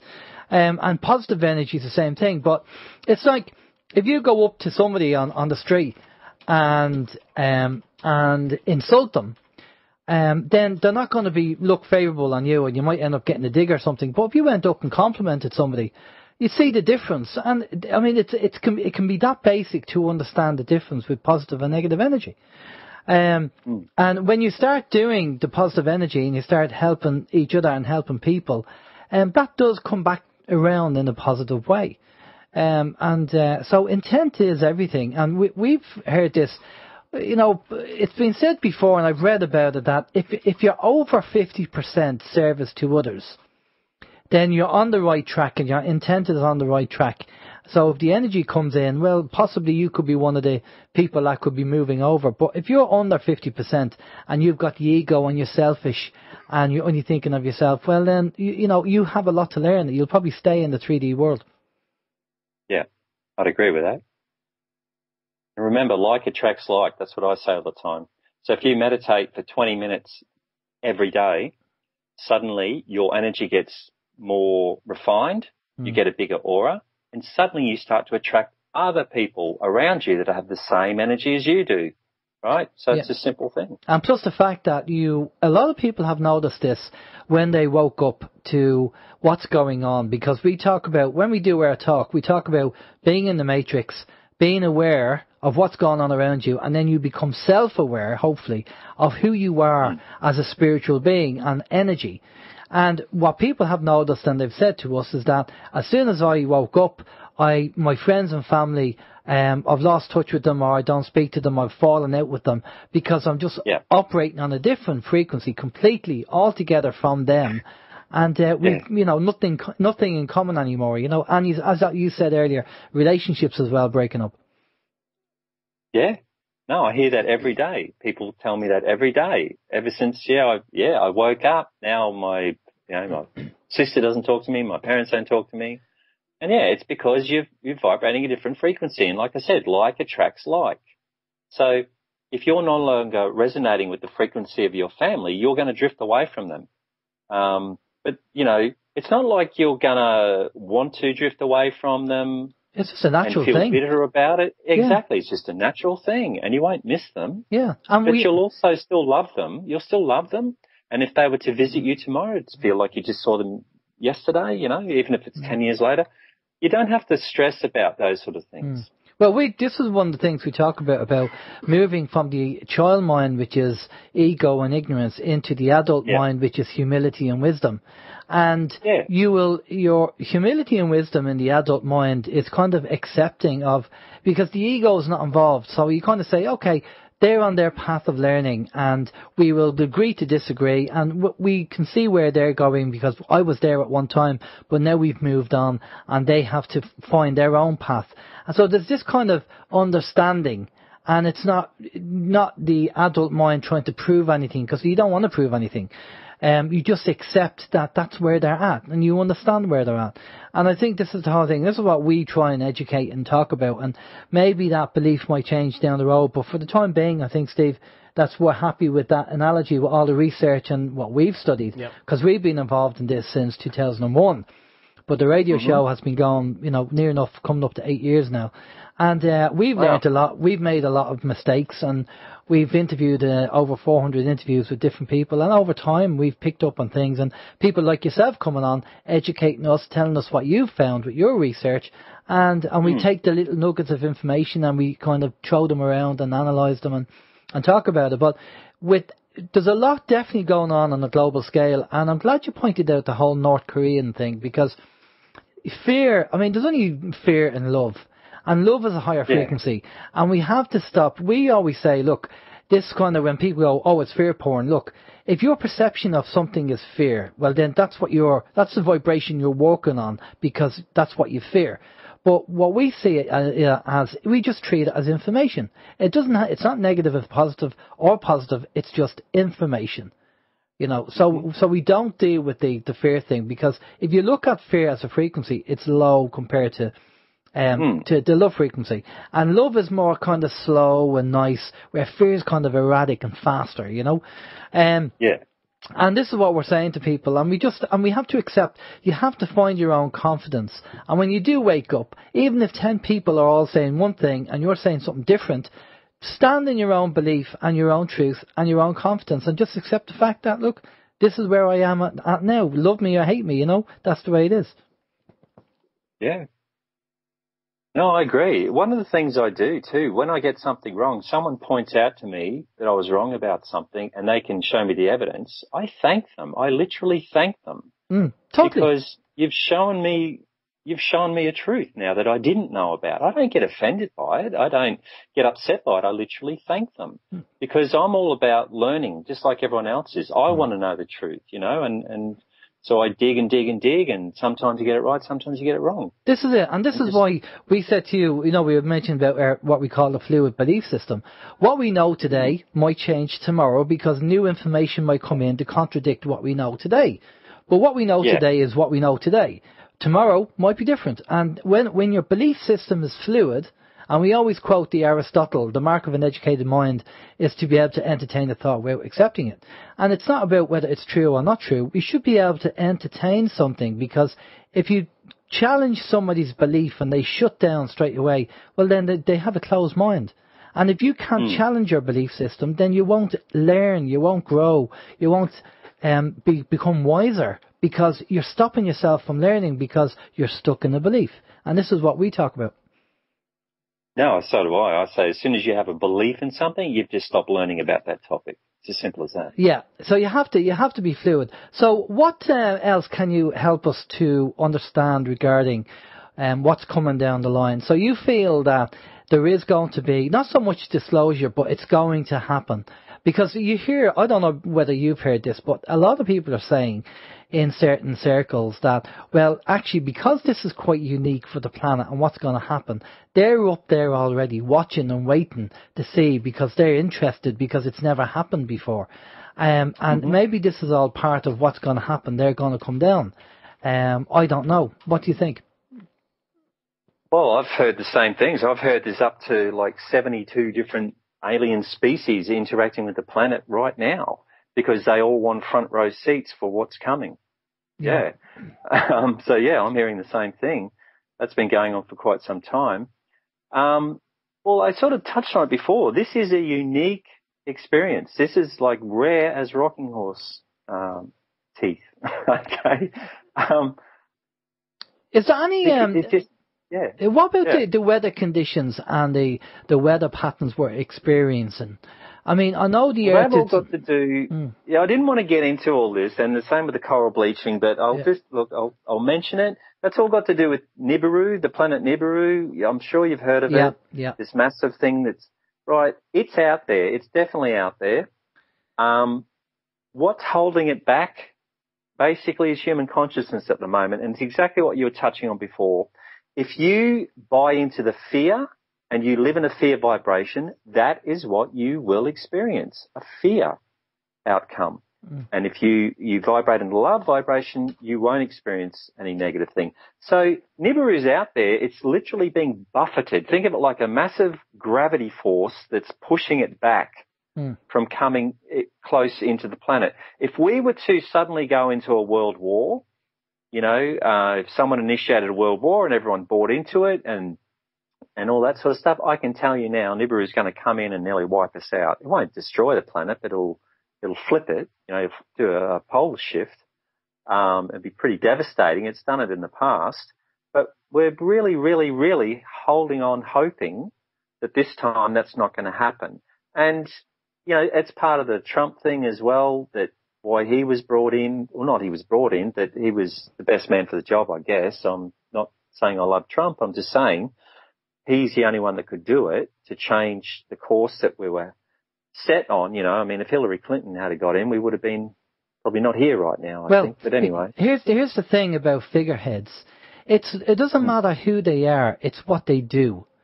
Now, it's what they do. Yeah, they're puppets. Now, it doesn't matter if Trump comes in, if Hillary got in and she started helping humanity, I wouldn't care. But we know, we know that she wouldn't do it. Now, we heard, obviously we have a great guest, Thomas from the Truth, Honour and Integrity show, and Thomas has great intel, and he was saying that they actually have put these rods in the planet, around the planet, to slow the pole shift down, so it's nice and slow. We won't get this swashing of the seas and the flooding that they're all predicting. That's all the fear porn that they're putting out there, that these rods were put in the planet, and the pole shift the planet is shifting because we are out of balance by 23 degrees and we have to go back to zero balance. And when we go back to zero, apparently we're going to have a temperate climate around the planet. So it won't be too cold, it won't be too warm, it'll be just nice. And it was like that. The planet was at 0 degrees until there was the Atlantean War with the advanced tech that they had, and they shifted the planet off the axis. That has to go back. So all this kind of, what we heard anyway, is that all this kind of fear-mongering of, the sea levels going up and everything else, that's all stopped because the rods have been put in, because the ETs they know what's going on. So the rods have been put on the planet to slow down the actual, the pole shift. So it's a gradual thing now. And so that's not going to happen. Now that's what we were told. Well, look, I'm not saying it is or isn't going to happen. What I'm saying is, well, at this stage, I'm hoping it's not going to happen. I feel it's not going to happen. But like you were saying before, humans can change their mind at the drop of a hat, Just one event can happen and suddenly everyone's changes their mind. Luckily, more and more people are waking up now. So when they're doing these false flags and all this sort of stuff, people are awake now enough to not buy into it. And that's what's protecting us at the moment. And this is why Spirit don't come straight out and say, yep, there's going to be a pole shift in November, for example. They didn't say that, by the way. I'm just, Yeah. Hypothetically speaking, Yeah, hypothetically speaking, right? But they don't say that because they say that as well. They say, well, humans got free will. And, they can't predict it. No one can predict it because they can't predict human nature. Yeah. And, I mean, it's the old saying, you get 20 eyewitnesses, you're going to get 20 different versions of what they saw. It's... Exactly. And actually, the police will tell you an eyewitness is the worst kind of witness. Because yes, they are. You get people who embellish stories and everything else. Yeah. So, and the police don't like eyewitnesses. Now, tell us about what your plans are for the future. What have you got on?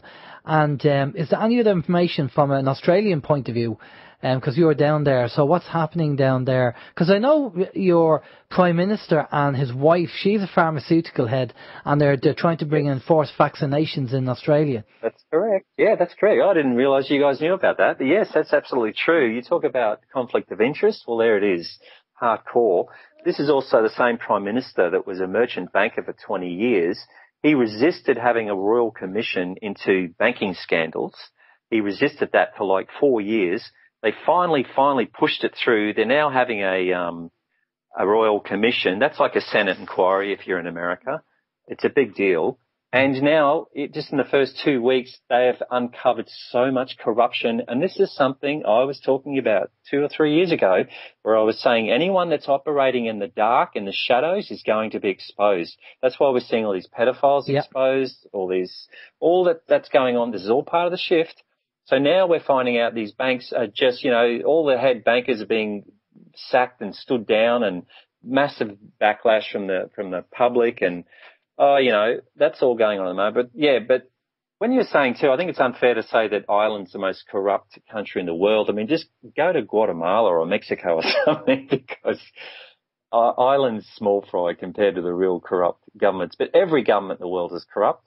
Everyone. Well, I think all of them are. Yeah, it's all relative to where you are, I think, at the time. Yeah. But we've just it's just the state of the country at the moment, but the good thing is that things are changing. We know there's things changing, and we've been told it firsthand.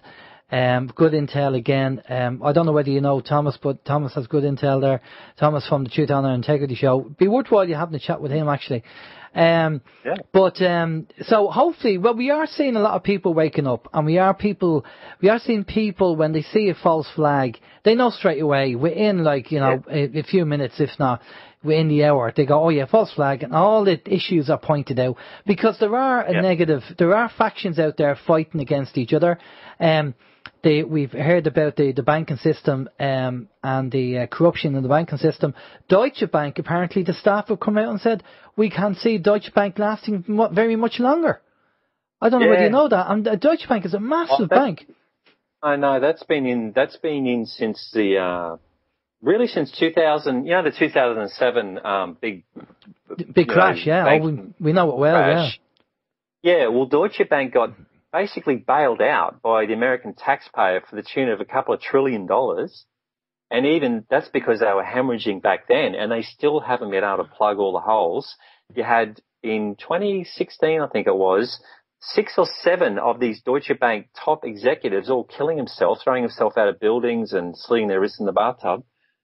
So we knew a long time ago that Deutsche Bank was in big trouble. The other one at the moment is HSBC, actually. That's the one I was a bit surprised about, because I hadn't heard any rumblings about them, and now suddenly that's coming out that HSBC are in big trouble. We got affected by the big crash over here in 2008. And it's beginning to happen again. The boom, people are queuing up to try and buy houses, and they're just going to pull the plug again. But there are, but we do know, there are positive changes taking place. There are people who have been tapped on the shoulder and told, if you don't step down, we're going to expose you. So what we are seeing is a lot of people resigning from jobs, or people being taken out if they don't do what they're told. But it's going to take time. It will take time, because they took a very long time to put this structure in place, the Illuminati, the New World Order. It took them hundreds of years to put this in place. So it's not going to fall overnight. It's going to take probably about, over a 40-year period, we were told, because there's 429 things that have to be changed, and the financial system is just one of them. So look, I say the same thing. People say to me all the time, when's Trump going to arrest Hillary, and when is he going to round up all these criminals, and when is he going to do this? And I think the guy's only been in for 12 months. And I say to them, have you ever heard of the Industrial Revolution? And they go, oh yeah, vaguely, yeah. Okay, the Industrial Revolution changed the way we live, changed the whole world, created a middle class, right? All these things. It was revolutionary. It was massive. It did not happen in a year. It did not happen in a decade. It happened over a period of around 100 years, you could say, right, where it slowly started to gain momentum, reached its peak, and then we had World War I, the first industrial war, and then the world changed again. One thing I know a lot about is history, right? And this is what I'm trying to say to people. You don't expect everything to happen in 1 year or 2 years. See, it's because technology has trained people now to have this expectation of instant gratification. That's what it's all about. You know, everyone wants everything to happen now. And I'm just asking people to be patient. Just be patient.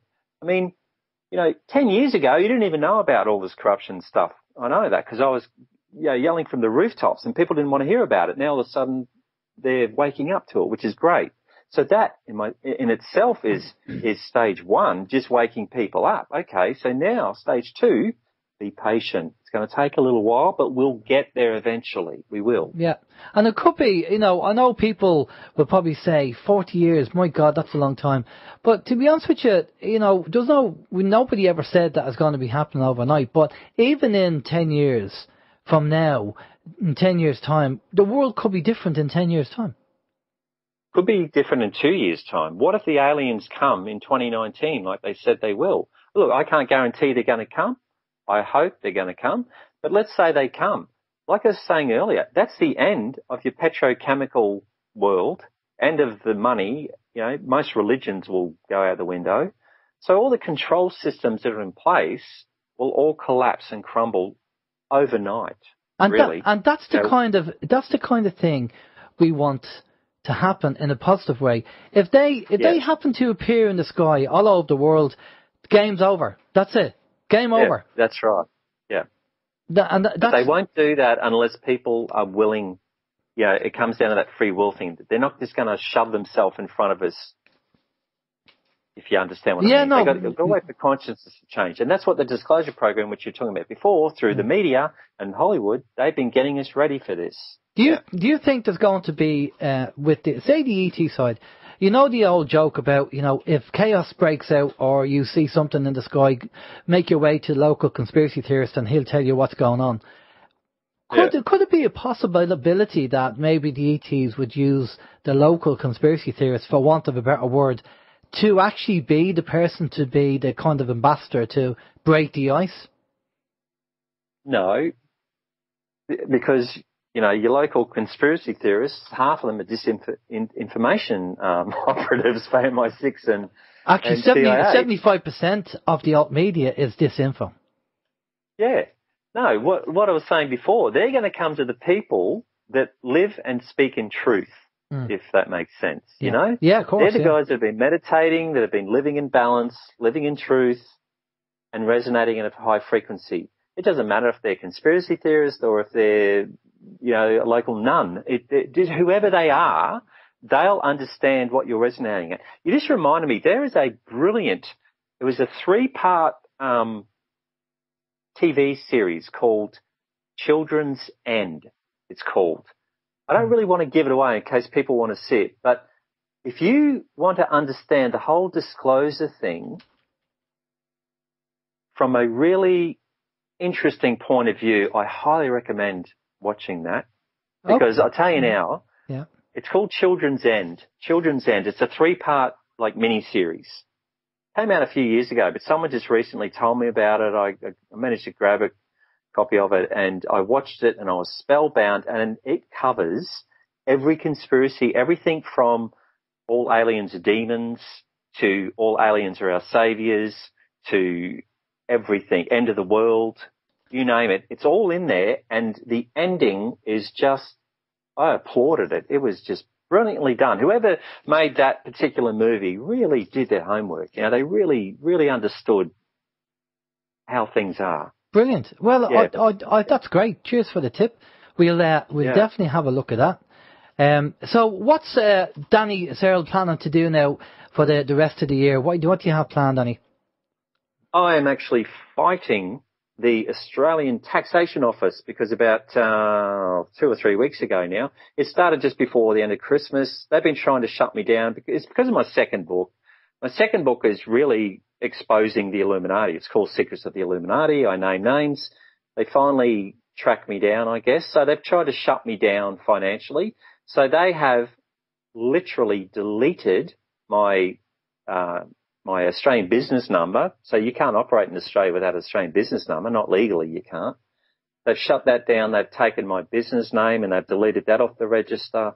So they've taken away, I guess, my means to, make an income, my means to make a living in this country. And I know that I've been targeted deliberately. It's a long story. But that's what I'm doing at the moment. I'm trying to fight that and sort something out. But, it's all because they're targeting people now. Yeah. And it's really got to, sorry, yeah. Yeah, no, I was just going to say, we're near enough to time there for the interview, but I was going to say, I have 2 more questions to fit in as well, because we're going to be tight. I was going to say, you're right, they are ramping up the attacks on alt media and people like yourselves, because they know what's coming down the line, and to be honest with you, it's foolish, because they're wasting the time, really. I mean, it's inevitable what's going to happen energy-wise, so they're, it's like, the game of chess has been won, but they're still moving the pieces, thinking that they're in the game, and it's checkmate, But we want to get these questions over to you before we finish up, because we have to finish up now. Steve, you've got 2 questions. Yeah, 2 quick questions. One from Moon Girl on PIR. She says, what does Danny make of Q-Anon? Oh, I don't want to offend anyone, but Q-Anon is a distraction, basically. Okay. Look, they're sort of well-meaning Uber nerds or geeks. Think of it like that. That used to play Dungeons and Dragons, so they like playing these little games. Yes, they're part of military intel, but the way that they're using all these cryptic messages and everything, if they were the real deal, they would just come out and tell us. They keep repeating themselves over and over. Nothing they say really comes to pass, so I just see it now as a distraction. Yeah. Okay, and the last question, very quickly. The last question is from Deep Sea Diver, and Deep Sea Diver is wondering, can you ask Danny, is 5G a form of plasma radiation? No, it's not. It's part of the gigahertz range of radiation. But then again, I don't have the blueprints for it, so who knows? It could be anything. But what I have seen at the moment that they're telling us, it's just part of the same thing, the body scanners at the airports, those gigahertz things, which basically unzip your DNA. That's what they do. Well, that's what this 5G thing will do as well. It'll damage your DNA. We did, for anybody who wants to know more about it, we did an interview a couple of weeks ago with Mark Steele, who's an industry insider. He knows all about 5G. So you can check out that interview with Mark. He'll be able to educate you. Danny, we've reached that time. A big thank you for coming on the show. Much appreciated. Thanks for getting up at silly o'clock. Much appreciated. Great information. I think there's definitely a part 2 in the bag that we'll have to do in a few months' time, and maybe at the end of the year and review the year and see how we get on. I'm going to pass you over to Steve. Steve's going to get all your contact information where we can find you. Steve. Yeah, I want to say thank you. Yeah, thanks as well, Danny. It's been great information, a lot of fantastic information, and a lot of people commenting on the chat rooms there as well. So fair play for that. Yeah, we do have a link to your website, which we are going to pop up there on the chat rooms as well, DannySearle.com. And I was on your website there earlier on during the show, and you've got a lot of information on there. You have the download section with great information. You have the video section and all your contacts. Is that the only means of where people can would that be the best way people can get in touch with you or to find out about you? Yeah. Well, yeah, that's the best way. But also, if they're interested in my videos, I've got over, I think, 110 or 114 videos maybe, which they can watch at any time. That's at Path to Ascension. So if you go to Path to Ascension on YouTube, you'll find my YouTube channel, and brilliant stuff. All right, Danny, just stay with us there for a minute. We're just going to go off to a musical break, and we'll be back after this. This is Open Your Mind Radio on OYMradio.com and peoplesinternetradio.com.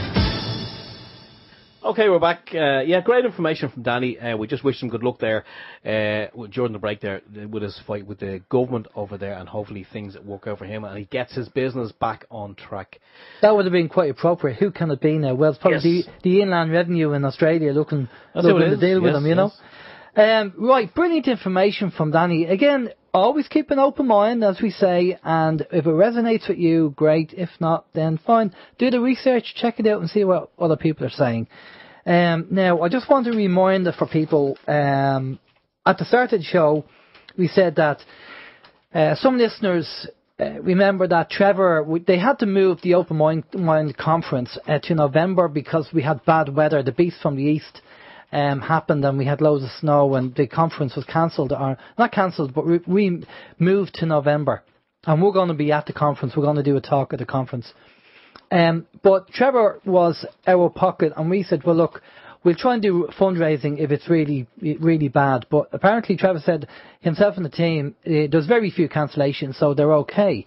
But one of the ideas we suggested about doing fundraiser was to actually do an auction to raise funds for Trevor. But as he doesn't need it, what we're going to do anyway is we're still going to have the auction, but we're going to raise funds for the Mead food bank. Ashlene's in charge of there. And the auction is dinner with myself and Steve. We do, that might be good for you, that might be bad for you, we don't know. But we have a bid in already, and it's a bid for €100 for a meal with myself and Steve. Now, obviously, we'll pay for the meal. We can't pay for your travelling expenses. You have to pay for them. But we'll pay for the meal, and we'll have good conversation. We'll have good food. And any funds raised from the auction, will go towards food for the Mead Food Bank to help struggling families with food. And if we get a large amount, obviously, we'll divide it up between groups as well. And so what you do is send us an email with your bid, and we'll update it, and it's on the website. You'll see what the latest bid is on the website. So we'll probably run it till the end of May and see how we get on. And as I say, it's going to a good cause anyway. So if you want to bid, just send us an email.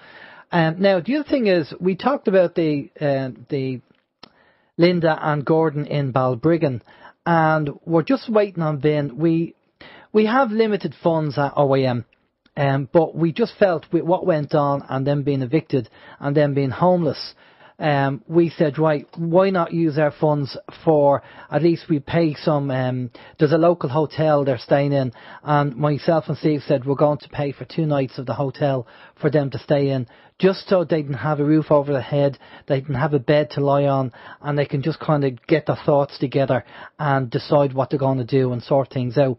So we're just waiting on Vin to contact us to hopefully when that will take place and when he needs the funding, and then we'll actually we'll cover the cost of that. So I'm sure our listeners won't mind using our donations for that, because it's a good cause. And as I say, the couple, they don't have, their friends and family are not in a position to put them up, so they are literally homeless, nowhere to go. So we just said, look, you know, we'll cover 2 nights in the hotel. At least it's something. It'll give them a break. So that's what we're aiming to do. And sure, if it's the case that they're okay and they get sorted, sure, we'll probably just do a donation to them anyway to help them out. And we'll speak to Vin, because Vin's organising that at the moment. I think he's setting up a GoFundMe page at the moment. So that's the plan of attack. Now, for next week, now, I don't know whether this is going to happen or not, but we'll see what happens. I found an old audio tape of a band that I used to see on a regular basis in Dublin in the 80s, because, you know, people by now probably know that I used to play drums and play in bands at that time as well. And then I come across, Finn knew the guy who actually did sound for this band, but also in the 90s he also played drums with them. So myself and John said we might do a show on PIR this Friday, between 8 and 9, I think, or 9 and 10, something like that. And we're just going to reminisce. It's just a break away from the norm, and we're going to reminisce about the music in the 80s and this band, and, you know, the 80s in general, and what the scene was like. Maybe, you know, we'll see what happens. Just keep an eye on PIR. I might just post it up on OAM just to let people know. But it won't be on OAM, it'll be on PIR. For an hour or maybe 2 hours, depending on the time, maybe an hour. So just that's the plan of attack anyway. We're going to reminisce. But I did put the audio tape of the band up on my own personal YouTube account, and it's a band called The Business. And brilliant band, brilliant musicians, brilliant time. But there you go. So what you've got planned for the week? Anything coming up for you? Yeah. I'm going on tour there in the morning, you know. I just want to mention two things very quickly. One is, I'm sure everyone remembers the game show Who Wants to Be a Millionaire. Well, it's back for a week. I think it's just a 7-day run, and Chris Tarrant is not in the hot seat on this particular version of the show. It's Jeremy Clarkson. And the very first one was on last night, and I have to say wasn't very impressed with Jeremy Clarkson. I don't watch a lot of TV, but I do like the odd game show just to kind of test the grey matter. And I have to say, Jeremy Clarkson, he hasn't got a patch on Chris Tarrant. So bring back Chris, that's all I'd say. And the second thing, I just want to say, very happy anniversary to my wife in light of her wedding anniversary, which is going to happen tomorrow. We've been married for 24 years. Yes, 24 years. Silver next year. Is it silver? I haven't a clue. Silver next year. Yeah, so I know she just popped on the chat room there very late, so I know she's listening in. So I just want to say happy anniversary. Right. So there we go. Yeah, there you go. Long time. Now, the guest on next week, this is kind of, something that we've never, subject we never approached before, but the guest is called Sidney Ross Singer, and his wife Soma is on. And he's done an awful lot of research, and he has a book out and everything, and it's got to do with bras cause breast cancer, right? So take them off and burn them, ladies. Yeah, well, I get a bit of an itch with mine now and again. I notice you're chafing. Chafing a bit with my one. Our man boobs again. But no, apparently he's done an awful lot of research. Him and his wife have done an awful lot of research, and he has all the science behind it as to why, bras cause breast cancer. And so we've asked him to come on. It was actually an email that was sent over, I think, by Walter Graham or Richard Cumbers, not too sure. I think Walter sent it over, and he said you should interview this guy. He's got a very high IQ apparently, and he's done loads of research into it.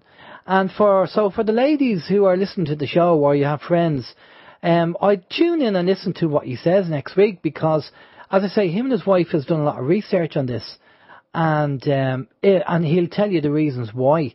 And he's trying to get this to educate people about, that, by the way, these bras that you've been wearing for the last, since they've invented them, the underwire bra, this is what's causing it, or one of the causes at least of breast cancer.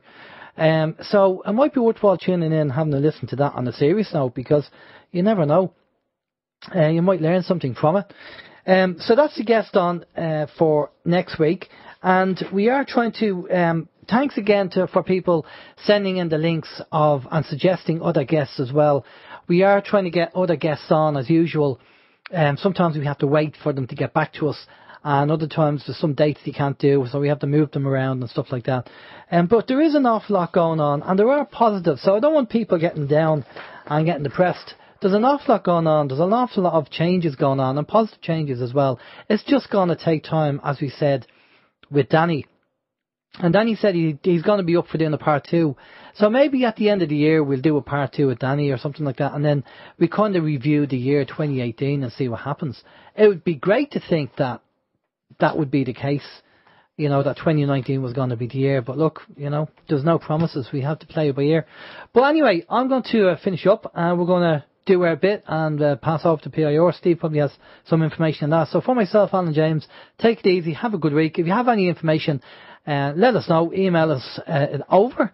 And the project that I was working on, I'm now finished with for the time being. So I have a bit more time in my hands, so I'll be able to look at stuff a bit more. But thanks again for tuning in. Take care, and we'll see you next week. Bye-bye.